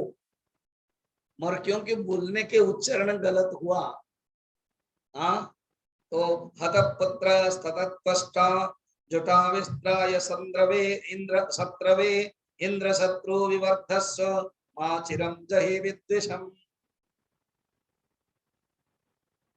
इंद्र शत्रु विवर्धस्व बोलना चाहिए था। उन्होंने क्या किया, उसको इंद्र शत्रु विवर्धस्व थोड़ा सा अलग कर दिया। अर्थ क्या है, इंद्र शत्रु को मारेगा, माने जो शत्रु अभी जन्म होगा वो इंद्र ही मारेगा, ये अर्थ हो गया। और वृत्रासुर जन्म हुआ, हे असुर है वृत्रासुर, और वृत्रासुर जन्म हुआ, मगर वृत्रासुर के अंदर भगवान की भक्ति है। बड़ा आश्चर्य है, वृत्रासुर युद्ध कर रहा है, कहा कि तुमने मेरे भाई को मारा है, मेरे जो विश्व रूप है वो मेरे भाई को मारा है तुमने, इसलिए मैं छोड़ूंगा नहीं, तुमको मारूंगा। मैंने दिल्ली देखा जाए तो चाचा उनको मारा है तुमने। तो युद्ध किया, और युद्ध में उसने कहा 1 मिनट मैं थोड़ा भगवान को ध्यान कर लेता हूं। सुंदर 4 श्लोक है, बहुत ही बढ़िया श्लोक है, उसको हम थोड़ा सा लेते हैं, एक एक श्लोक का अर्थ बताते हैं। अहम हरे तव पादे कमूल दासानुदास भवितास्मि भूयः मनस्मरेता सुपते गुणास्ते गृणीत वाक्कर्म करोतु कायः। प्रभु, ये इंद्र मुझे मारेगा कि मैं इंद्र को मारूंगा, ये युद्ध क्षेत्र बड़ी बात नहीं है, मगर मन मेरा, एक पंडित राज जगन्नाथ मिश्र थे, वो कह रहे हैं, या तो कोई कोई श्लोक को लक्ष्मीधर पंडित लिखा है, कहते हैं कि मरण काल में मेरा जो मानस राज हंस आपके चरण में रहे, आपके चरण के पिंजर में रहे, क्योंकि मरण काल में कंठावरोध समये कफवात पित्तैहि स्मरेतम कुतश्री, मैं स्मरण करूंगा करके क्या माने, मैं शायद मेरा मन भूल जाए, और कंठ में कफ वात पित्त के कारण राम राम आएगा ही नहीं है, इसलिए प्रभु मेरा मन अभी भगवान के पास रहे। ये भी ऐसा है। वृत्रासुर कह रहा है 1 मिनट तुम रुको इंद्र। इंद्र ने सोचा कि मेरे टाइम टेन्योर में बहुत असुरों के साथ युद्ध किया हूं, he is the first man जो डर ही नहीं रहा, प्रबलता रुको इंद्र, और भगवान को प्रार्थना कर रहे हैं। ज्यादातर राक्षस लोग भगवान के शत्रु होते हैं, विष्णु के, और ये तो बड़ा सुंदर से प्रार्थना कर रहा है। क्या बोल रहा है, आप मुझे कृपा कीजिए प्रभु, क्या आपके चरण कमल में मेरे मन हमेशा लगे, और मेरा मन आपके गुणों को स्मरण करे, मेरा मन आपका वाणी को गान करे, आप कहीं चिंतन करें, और मेरा शरीर आपकी सेवा में जाए। ये हो गया पहला श्लोक का मीनिंग। सेकंड है, ननाक पृष्ठम न च परमेष्ठ्यम न सार्वभौमं न रसाधिपत्यम न भोग सिद्धे न पुनर्भवं वा समंजसत्वा विरहस्य कांक्षे। मैं आपको छोड़कर स्वर्ग भी नहीं जाना चाहता हूँ। ये जो इंद्र मेरे से युद्ध करेगा, और इंद्र भी बोलेगा मैं भी नहीं जाऊंगा, मैं आपको छोड़ना नहीं चाहता। राक्षस है वृत्रासुर, फिर ब्रह्मलोक भी नहीं, भूमंडल का राजा भी नहीं बनना चाहता, रसातल का राजा भी नहीं बनना चाहता, योग की सिद्धि भी नहीं करना चाहता, कुछ नहीं करना चाहता, मगर मेरा मन आप में लगे। और ये तीसरा श्लोक बहुत ही बढ़िया है, तीन तीन एग्जाम्पल देते हैं कैसे मन किसी का लगता है, तीन एग्जाम्पल को कहते हैं, बहुत ही बढ़िया श्लोक है। अजात पक्षा इव मातरं खगाः स्तन्यं यथा वत्सतराक्षदात्ताः प्रियं प्रियैव विशतं विशन्ना मनोरविन्दाक्षति दृक्षते त्वाम्। बोल वृंदावन बिहारी लाल के, बोल वृंदावन बिहारी लाल के। एक घोड़ा था, एक घोड़ा था, तो एक घर में शादी हो रही थी। अब जैसे यहाँ पे पंजाब में घोड़े में बैठ करके दुल्हन दुल्ला बैठेगा, कहीं कहीं दुल्हन भी बैठते, राजस्थान आदि, तो दुल्ला बैठता है, घोड़ा मिला ही नहीं है, कोविड चल रहा है, बहुत घोड़े मर गए। राजस्थान में एक गांव है जो हाथी का गांव बोलते हैं, और वो हाथी का गांव घर बेच दिया वो आदमी, मगर हाथी को बचा के रखता है। सोचो तो, उसको गवर्नमेंट कुछ देना चाहिए।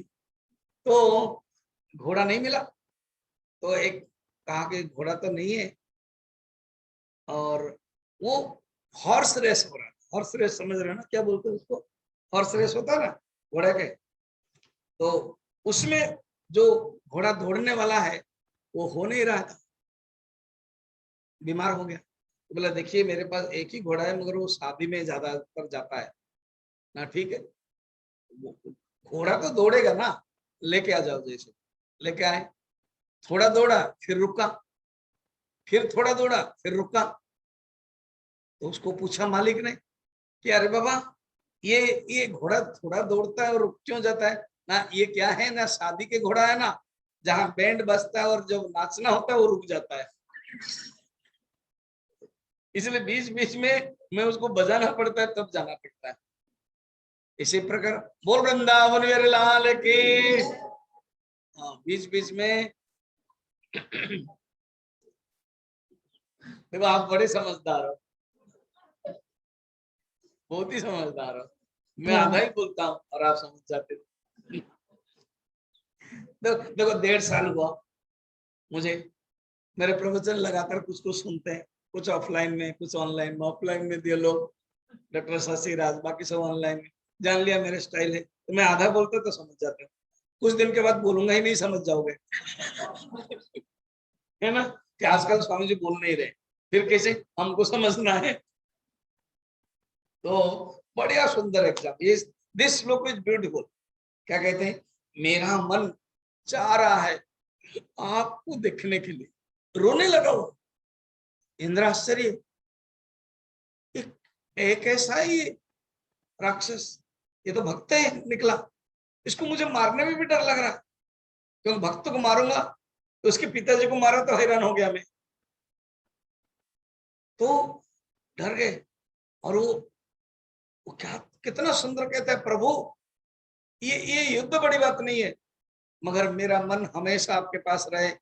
आपके जो सुंदर रूप है, शंख चक्र गदा पद्म रूप है, शांताकारं भुजगशयनं पद्मनाभं सुरेशं विश्वाधारं गगन सदृशं मेघवर्णं शुभांगं लक्ष्मीकान्तं कमलनयनं योगी विद्यानगम्यं वंदे विष्णुं भवभयहरं सर्वलोकैकनाथं।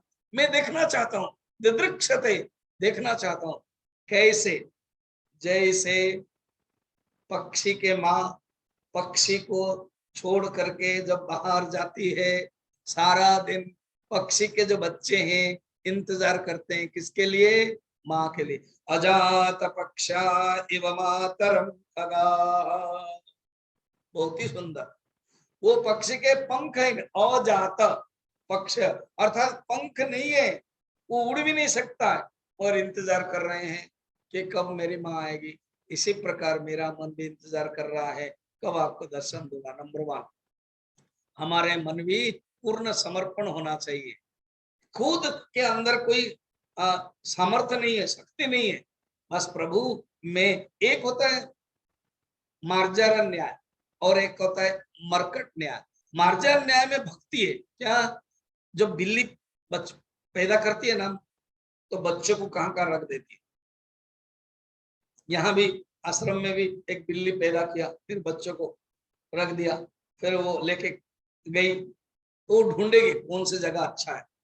उसने ये जगह तय नहीं किया, क्यों, एक ऑलरेडी एक कुत्ता है, तो बोलते वो गड़बड़ होगा। हाँ, और वो टुक टुक है, तो उसने भू भू करने लगा। तो माँ का चिंता मत कर, तुम यहाँ रहो, हम थोड़ा जगह ढूंढेंगे, मगर कुछ समय के लिए मेरे बच्चे जो है वो बुक स्टॉल में रहेंगे। वो थे थोड़े समय में। पंकज ने कहा स्वामी जी ऐसे हैं, बोले कुछ व्यवस्था करना है, माँ गई है ढूंढने के लिए। वो क्या करती है माँ, देखती है कौन सी जगह है, तो वहां जो आसपास है कोई ड्रम होगा, कोई नीचे होगा सुरक्षित, वो माँ क्या करती है, उसके जो पीठ है वो लेकर के जाएगी। उसको बोलते हैं मार्जारण न्याय। धृतराष्ट्र कहते हैं बस प्रभु मैं अपने आप यहाँ पड़ा रह रहा हूँ, आप मुझे ले लीजिए। मार्जारण न्याय। मरकट न्याय क्या है, जब बंदर का बच्चा जन्म होता है, माँ बोलती है अभी बेटा मैं चलती रहूंगी, तुम पकड़ते रहना, तुम अगर गिरोगे तो मेरा दोष नहीं है। तो ज्ञानी को चिंतन, वैराग्य, ज्ञान, विचार के माध्यम से भगवान को पकड़ते रहना पड़ता है। अगर थोड़ा सा ढीला हो गया, गिर गया। तो ये है मार्जारण न्याय, भक्ति। द्वितीय वो सुंदर, स्तन्यम यथा वत्सतराक्षदार्था। ये जो जिनके पास गाय है, बछड़ा है, समझेंगे, है ना, डॉक्टर शैली समझेंगे। तो जो जो गाय है, पहले बछड़े को दूध दे देती है, उसके बाद गाय को लेकर, आजकल तो चराना नहीं होता है, बांध के रखते हैं, तो वो देंगे तो पता नहीं कहाँ चला जाएगा। पुराने जमाने में एक गोपालक होता है, ग्वाला होता है, वो लेके जाता था, मगर जो बछड़े वो रख देते थे, घर में ही रहता था, छोटा बच्चा है ना, वो बच्चा जो है अम्बा अम्बा अम्बा, क्योंकि उसको दूध चाहिए। तो जैसे बछड़ा माँ की इंतजार करता है, वैसे ही मेरा मन एक बछड़ा है, मेरा मन एक अजात पक्षी है। बस माँ को जैसे चिंतन करता है पक्षी के बच्चा, माँ को जैसे चिंतन करता है बछड़ा, वैसे प्रकार मेरा मन भी चिंतन कर रहा है आपको पाने के लिए। तीसरा बहुत सुंदर है क्या, प्रिय प्रियवम विशतम विषन्ना। जैसे जो प्रियतम है, जो स्वामी है, वो बाहर गए हैं, और जो प्रेयसी है, जो प्रेमिका है, जो पत्नी है, वो इंतजार कर रहे हैं कि कब मेरे प्रेमिका आएंगे। तो देखो ये कितना एग्जाम्पल तीन डेवलप हो गया। एक है पक्षी, छोटी है, वो जान नहीं पा रहे। फिर एक है बछड़ा, पक्षी कुछ बोल नहीं सकती है, पक्षी कुछ भी नहीं बोल सकती, वो माने चे भी नहीं कर सकती, इतना छोटा है, हिलचल नहीं कर सकते। अर्थात मन अगर सामर्थ्य भी नहीं है, तो भी अगर मन में भगवान के प्रति समर्पण है तो भी चलेगा।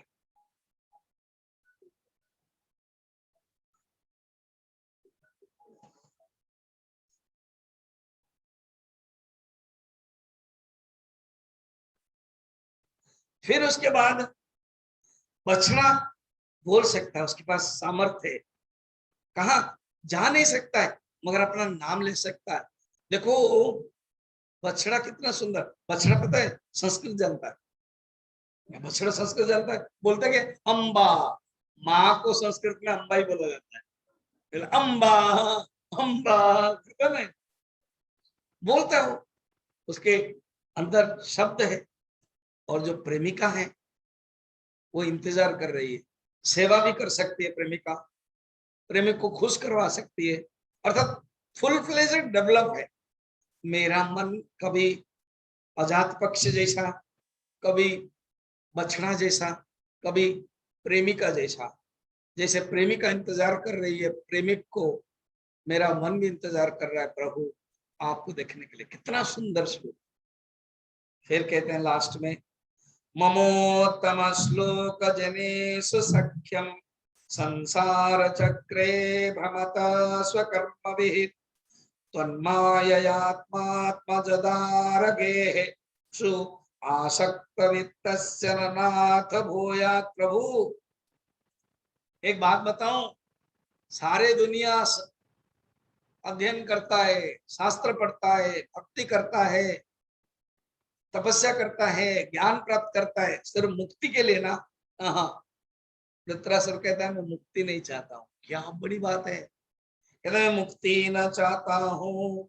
फिर मेरे कर्म के फलस्वरूप, अगर मैंने कोई गलती की थी कर्म फलस्वरूप, बार बार कहीं जन्म मिले तो भी चलेगा, कोई भी जन्म मिले, अभी राक्षस मिला है तो भी चल जाएगा, कहीं और भी मिले कोई भी चल जाएगा, मगर एक प्रभु माइनस मत कीजिए, क्या?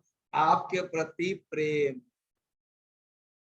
कितना सुंदर है ना, मैं कहीं भी हूं, मैं आपके प्रति जो प्रेम करता हूं प्रभु, अभी भी जो प्रेम कर रहा हूं वो नष्ट न हो। ये तो क्लाइमैक्स हो गया, मैं कोई चिंता नहीं करता हूं। अब ये अभी प्रश्न होगा, मैं केवल यही चाहता हूं, जो लोग अपनी माया से देह गेह स्त्री आसक्त रहते हैं उनके साथ मेरे कभी किसी प्रकार का संबंध न हो। और एक बढ़िया बताया, मैं कहीं भी रहूं मगर मुझे कुसंग मत दीजिए। जो ऑलरेडी आसक्त पुरुष है, जो खराब पुरुष है, उनका साथ मत दीजिए, केवल मेरा मन आप में रहे। सुखदेव जी सुनाने के बाद हमारे परीक्षित पूछ रहे हैं, गुरुदेव ये वृत्रासुर इतना बड़ा भक्त था, ये क्या था पूर्व जन्म में? तो पूर्व जन्म में एक राजा था चित्रसेन, और वो बहुत ही बड़ा वैराग्य हुआ, उसका पुत्र चला गया। ये हमारे उपनिषद गंगा में है एक कथा। तो वो पुत्र मरने के बाद वैराग्य हो गया और संकर्षण विद्या प्राप्त किया, गंधर्व बना, और एक दिन भगवान शंकर के कैलाश पर्वत में गया, देखा कि वहां ऋषि लोग बैठे, भगवान शंकर उपदेश दे रहे और माता पार्वती गोद में बैठी। तो वो शंकर, इसके अंदर वैराग्य के कारण राजा था यहाँ, और बहुत विद्याधर, विद्या आदि प्राप्त करके उसी स्टैंडर्ड के मिल गया था। थोड़ा सा अहंकार आ गया, कभी कभी ना मनुष्य को अहंकार कब आ जाता है कुछ पता नहीं चलता। एक ने बड़ा सुंदर कहा, याद रखना, रोबर पूछूंगा क्या? अरे पूछूंगा बोलो ना। डर गया। ज्ञान का अहंकार हो जाता है। क्या हो जाता है? नहीं, मैं जैसे बोलता हूं वैसे बोलो। ज्ञान का अहंकार हो जाता है। क्या होता है? मगर अहंकार का ज्ञान नहीं होता है। ज्ञान का अहंकार हो जाता है और अहंकार का ज्ञान नहीं होता है कि मेरे अंदर अहंकार है, मेरे अंदर अहंकार है, ये ज्ञान नहीं होता है। तो वो जो चित्रसेन है उसके अंदर ज्ञान का अहंकार तो हो गया था, मगर अहंकार का ज्ञान नहीं हो पाया। वो जान नहीं पाए भगवान शंकर को कुछ भी नहीं लगता है, वो तो निर्लेप स्वरूप है, माँ पार्वती कहीं भी रहे, ये दिखाने के लिए ही भगवान पता था इसको ऐसे होने वाला है, इसलिए माता पार्वती गोद में थी। तब माता पार्वती ने अभिशाप दे दिया, तुमको पता नहीं शिव जी के स्वरूप क्या है, अभिशाप दे दिया कि असुर बन जाओ। फिर शिव जी हंसने लगे, क्योंकि उसने प्रणाम किया, माते जो भी हो, मेरे थोड़े से अकस्मात के कारण हुआ है और मेरे मन में कोई प्रतिक्रिया नहीं है, क्योंकि मैं जानता हूँ मेरे विष्णु और शिव एक ही है, एक ही स्वरूप है, तो बिल्कुल दुखी नहीं हुए। तब शिव जी ने कहा, पार्वती तुमने अभिशाप भी दिया फिर भी उनको कुछ हुआ ना? नहीं, क्योंकि वो भगवान के प्रति प्रेम बरकरार रहता है उनके। ऐसे ही पूर्वजन्म की कथा है। तो यहां पर बता रहे हैं कि जानो तुम, ये जो कथा वृत्रासुर ऐसे श्रेष्ठ, फिर बोले कि इंद्र अब तुमको युद्ध करना है। इंद्र को तो करना ही है, मगर इंद्र भी नमस्कार किया, प्रणाम किया। बहुत भीषण युद्ध हुआ, एक बार तो इंद्र को हरा भी दिया, और इंद्र के जो ऐरावत है उसको मूर्छित कर दिया। और ये वृत्रासुर को मारना बहुत कठिन था, सहज व्यापार नहीं है। इंद्र ने दधीची का अस्थि लेके आया और उससे वज्र बनाया, तब वो वृत्रासुर मरने के लिए। तो वृत्रासुर वध हुआ। इसी के साथ षष्ठ स्कंद समापन हुआ। अब है सप्तम स्कंद।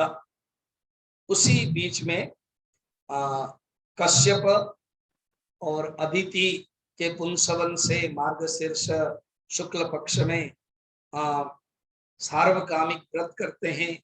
फिर दीति भी व्रत करती है। 49 मरुदगण की कथा आती है। ये लास्ट अभी सप्तम स्कंद है जो आज हम देखेंगे। चलिए, सप्तम स्कंद में क्या है, सप्तम स्कंद विषय क्या है, सब्जेक्ट क्या है। देखो, भागवत में इतना विस्तृत है मगर इतना सुंदर सिस्टमेटिक स्टडी है। जो जितना भागवत करेगा उतना स्टडी के बारे में पता चलेगा। भागवत में सप्तम स्कंद का जो विषय है वो है ऊतय, ऊती। ये क्या होता है स्वामी जी? ऊती ऊन जैसा लगता है। ऊती माने वासना। ऊती माने वासना। वासना 3 प्रकार, एक है पुण्य वासना, और एक है पाप वासना, और एक है मिश्र वासना। इस सप्तम स्कंद में 15 अध्याय है। आज सप्तम स्कंद पर्यंतम है, 15 अध्याय। 5 अध्याय हिरण्यकशिपु के बारे में वर्णन है, पाप वासना। 5 अध्याय प्रहलाद के बारे में वर्णन है, पुण्य वासना। और 5 अध्याय युधिष्ठिर और नारद के बारे में वर्णन है। नारद जी उपदेश देते हैं युधिष्ठिर को, अलग अलग ब्रह्मचर्य आश्रम, गृहस्थ आश्रम, वानप्रस्थ आश्रम, सदाचार वर्णन, वो है मानव धर्म, मानव के बारे में वर्णन करते हैं। इस प्रकार के 15 अध्याय हुआ। अब पहले बताया था आपको, दीति ने जो जबरदस्त की थी पुत्र प्राप्त करने के लिए, दीति के गर्भ में 100 साल तक रहे हिरण्याक्ष हिरण्यकशिपु। हिरण्याक्ष को भगवान वराह अवतार होकर मरे और हिरण्यकशिपु ढूंढने लगा भगवान को, विष्णु को, कि मेरे जो भाई के हंता है मैं कैसे मारूं। और ढूंढते गया, नहीं मिले। जब नहीं मिले तब डिसाइड कर लिया भगवान नहीं है और सबको बुलाया।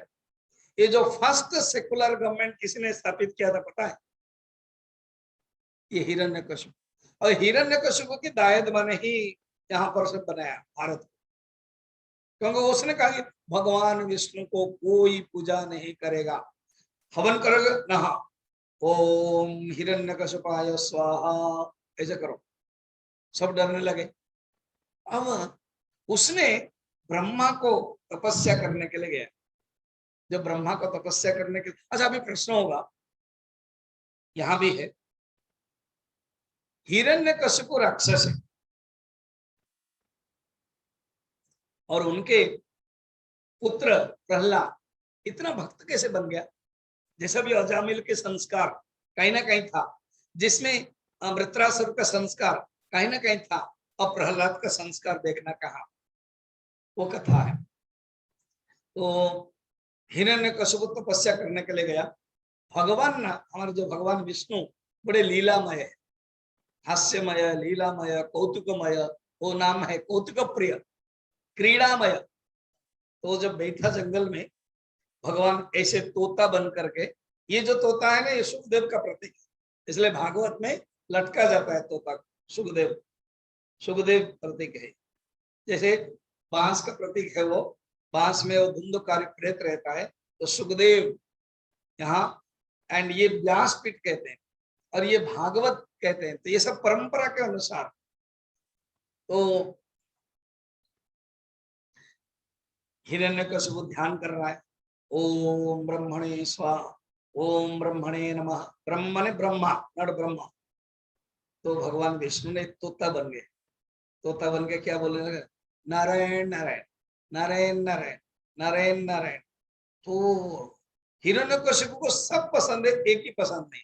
आपने वो जो रामायण रामानंद सागर का देखा है ना, वो रावण बोलता है श्री राम मत बोलो, फिर राम बोलो तो श्री मत बोलो, राम मत बोलो, बनवासी बनवासी बोलता था। ऐसे ही हिरण्यकशिपु को हरि हरि नारायण नारायण पसंद नहीं।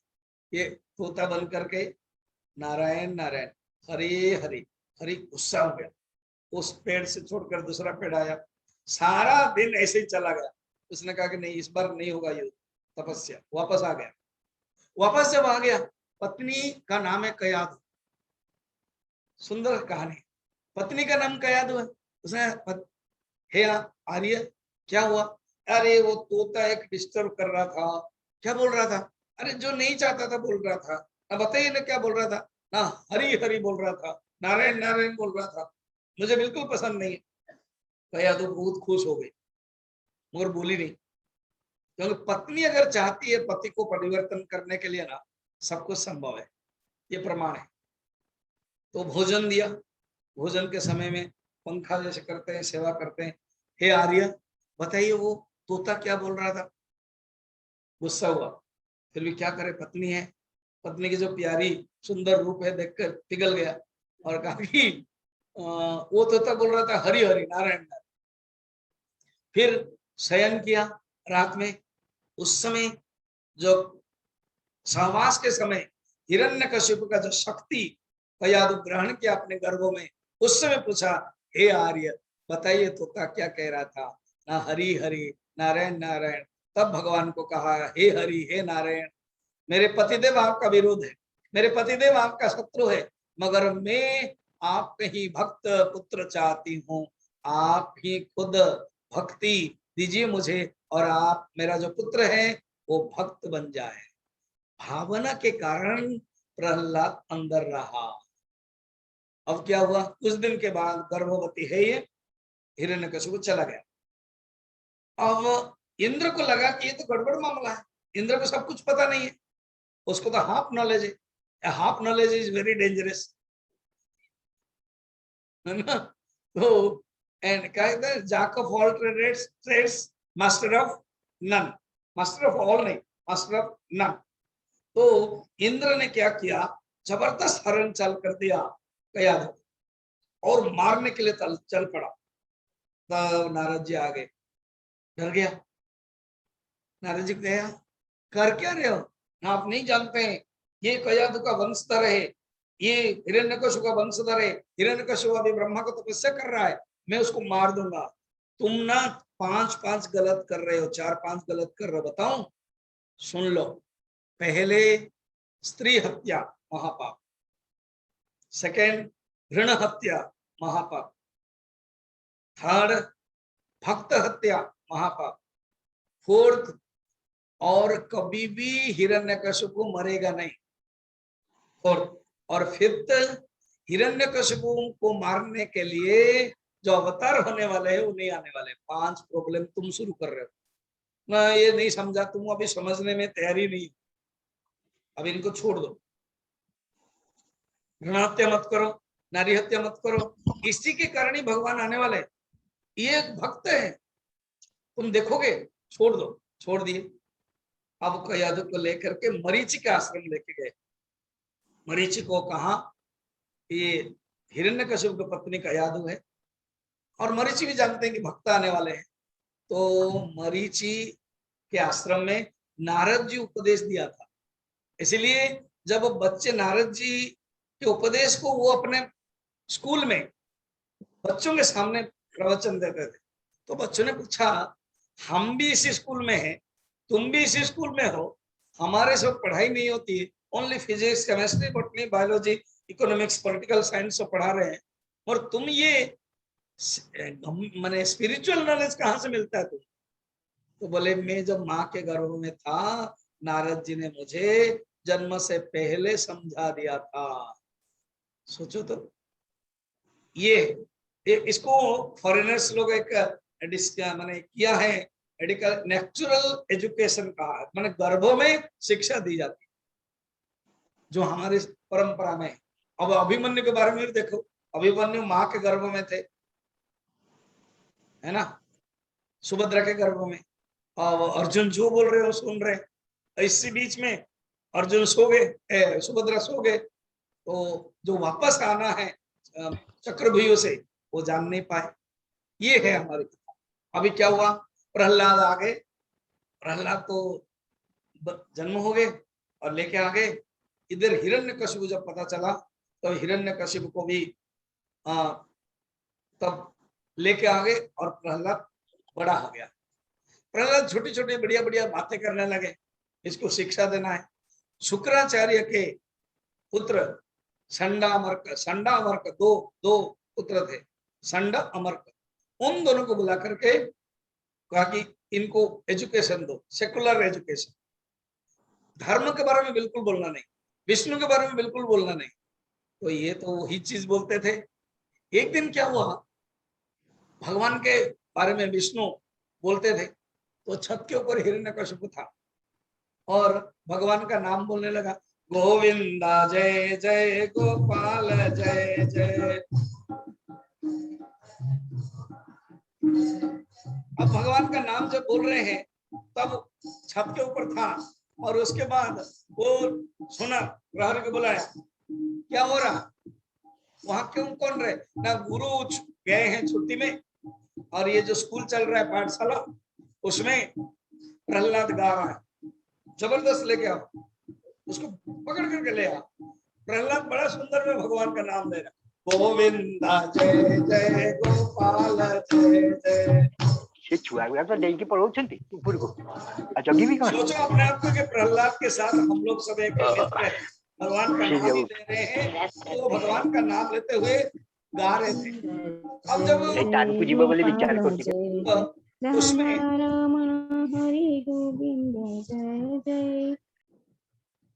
अब उसमें भगवान का नाम लेते ही उन्होंने क्या किया, प्रहरी लोग आए, प्रहरी जब पकड़ने लगे तो उन लोगों ने भी गाया ना, क्या गाया, गोविंदा जय जय गोपाल जय जय, राधा रमण हरि गोविंदा जय जय, गोविंदा जय जय गोपाल जय जय। फिर पूछा क्या वो क्यों नहीं आए, दूसरे प्रहरी को बोला, वो भी भेजा, उन लोगों ने भी पकड़ लिया, वो लोग भी गाने लगे, गोविंदा जय जय गोपाल जय जय।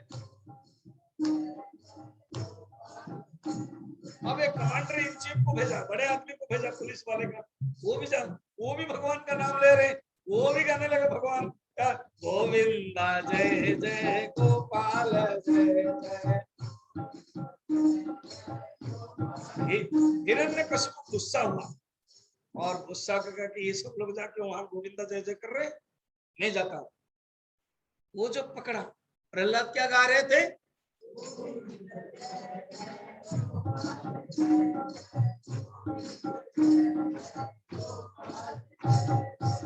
हिरण्यकशिपु जब पकड़ा तो कुछ हुआ ही नहीं। नियम के अनुसार क्या करना चाहिए, गोविंदा जय जय बोलना चाहिए, नहीं हिरण्यकशिपु को कुछ नहीं हुआ।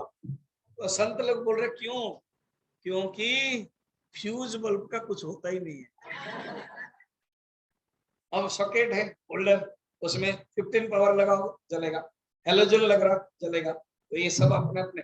प्रहलाद है होल्डर सॉकेट, उसमें जो भी लगेगा वैसे ही। अभी आप क्या हो सोचो, 15 के हेलोजन, तो इसलिए। मगर ये जो हिरण्यकशिपु था ना, वो फ्यूज बल्ब था, भगवान के बारे में फ्यूज था, जबरदस्त लेके आया और बैठा सामने, आपकी अदालत जैसे करते हैं ना, बैठा है।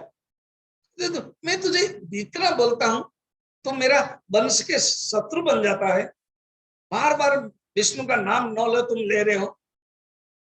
और उसने पहले भी बताया था, पिताजी सबसे बड़े अच्छी विद्या मुझे यही अच्छा लगता है, क्या, नवदा भक्ति, श्रवणम कीर्तनम विष्णु स्मरणम पाद सेवनम अर्चनम वंदनम दास्यम सख्यम आत्मनिवेदनम, ये मुझे अच्छा लगता है, उसने बोला था। तब गुस्सा किया था, तब गुरु को बुलाया था और कहा कि अच्छे से सिखाओ, पता नहीं ये उल्टा पुल्टा नवदा भक्ति सीख के आया है। अब आया, सामने रखा, कहता तू जो विष्णु को पूजा कर रहा है, जप कर रहा है, तुमने विष्णु को देखा है ना? हाँ पिताश्री, मैं देखा हूं, और मैं चारों तरफ देख रहा हूं, भगवान विष्णु चारों तरफ है। क्या इस खंबे में भी है ना? है, ये खंबे में भी है, तो मुझे क्यों दिखाई नहीं दे रहा? तस्मात किम न दृश्यते, मुझे तो है। तो गया हिरण्यकशिपु, खंबा का तोड़ दिया, तो आगे कौन? भगवान नरसिंह अवतार जन्म हो गए, और वो जो जन्म होकर के सत्यम विधातम निज भृत्य भाषितम व्याप्तिम च भूतेषु किलेषु चात्मनः अदृश्यनात्मा भूतरूपमह्यन् स्तंभे सभायां न मृगम न मानुषम। बोल नृसिंह भगवान की। स्तंभ से निकल गए, और ऊपर सिंह का है और नीचे नर का है, इसलिए नरसिंह कहा गया।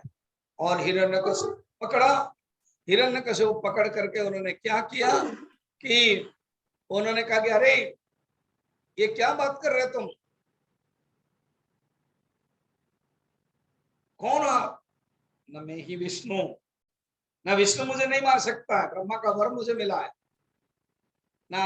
आपको पता नहीं ब्रह्मा से मैंने कितना कंडीशन लिया, क्या मैं दिन में नहीं मरूंगा कि रात में नहीं मरूंगा। विष्णु ने कहा कि देखो अभी 6 बजने वाला है, अभी आरती होगी, संध्या है, तो ना दिन ना रात, इसको संध्या बोलते हैं।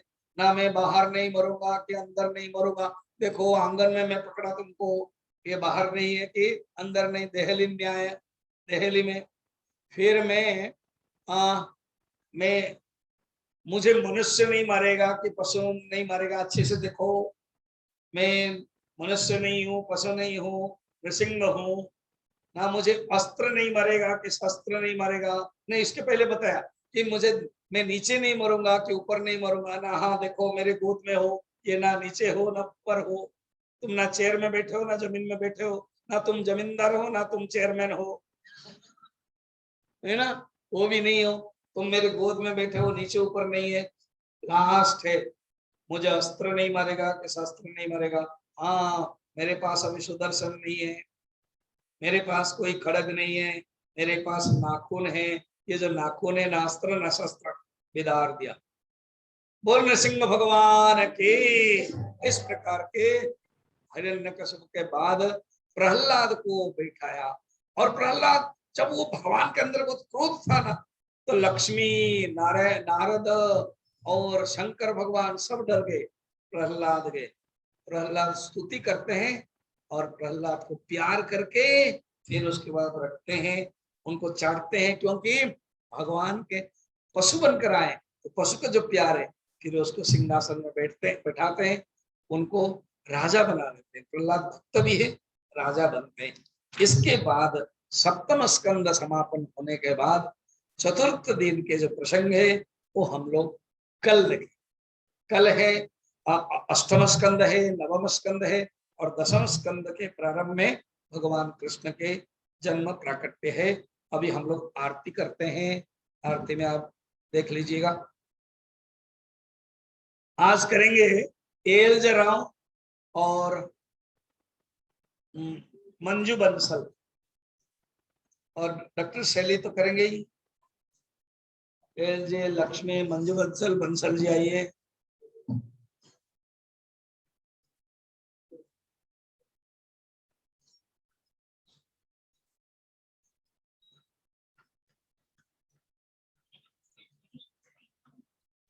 मंगल आरती प्रिया प्रीतम के,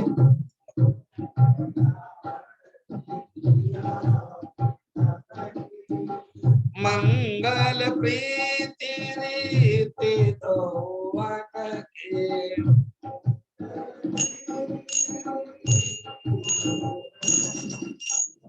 मंगल कांति हसने दशनन के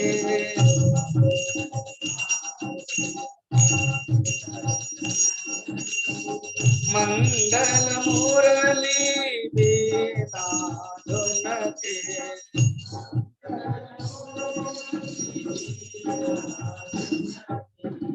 मंगल बने कत्रे भंगे हरे के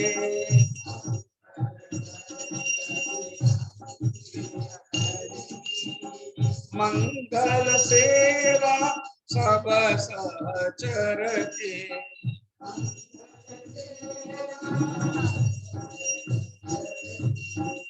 मंगल सेरा चंद्रिका मुकुट के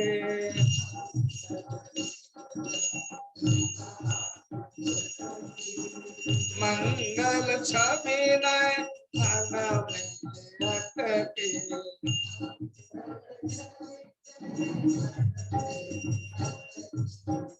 मंगल छटा अवेयन के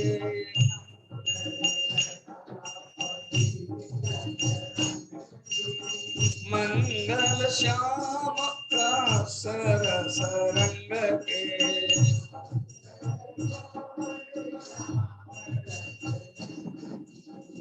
मंगल तिकटे पियरे पट के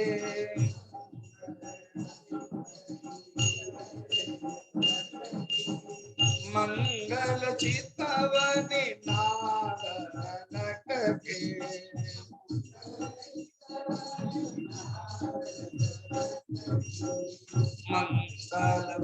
मंगल शोभा कमल नयन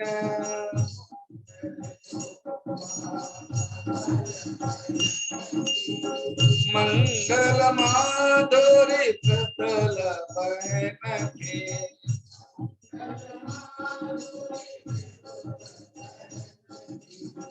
मंगल वृंदावन मद अटके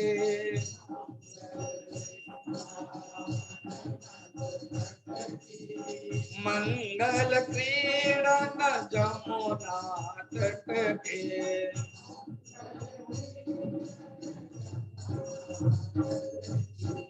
मंगल चरण अरुण तरुवन के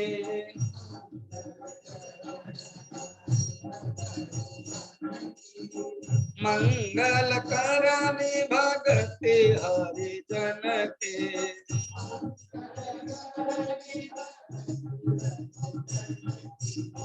मंगल जुगल प्रिया भावन के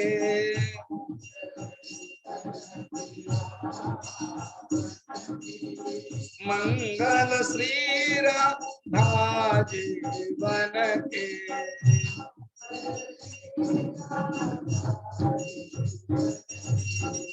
मंगल आरती